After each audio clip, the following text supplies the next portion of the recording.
Kita ke berita terakhir, Tribuners. DLH Buruh hadirkan wajah baru Tugu Tani. Ikon Namlea kini tampil lebih segar. Dinas Lingkungan Hidup atau DLH Kabupaten Buruh melakukan perawatan rutin pada sejumlah fasilitas umum di Kota Namlea, Kabupaten Buruh. Kali ini pengecatan ulang difokuskan pada kawasan Simpang 5 dan Monumen Tugu Tani yang menjadi salah satu ikon keramaian di kota tersebut.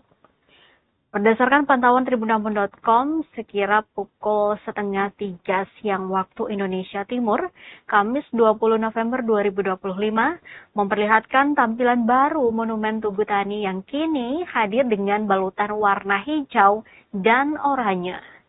Kombinasi warna tersebut memberikan kesan lebih segar, menyejukkan mata, serta menghadirkan nuansa cerah dan berseri pada monumen yang selama ini menjadi titik perhatian warga.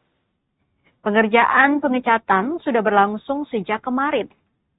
Para tukang cat terlihat bekerja dengan penuh kehati-hatian untuk memastikan hasil akhir lebih rapi dan maksimal.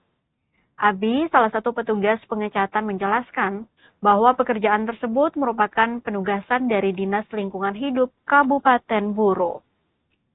Warga pun menyambut baik penyegaran tampilan monumen tersebut.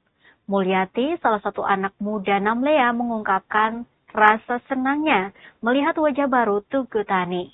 Dengan tampilan baru yang lebih cerah, Monumen Tugu Tani diharapkan semakin memperkuat identitas dan keindahan kota Namlea sebagai pusat aktivitas masyarakat Kabupaten Buruh.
Download Tribun X sekarang, menghadirkan lokal menjadi Indonesia.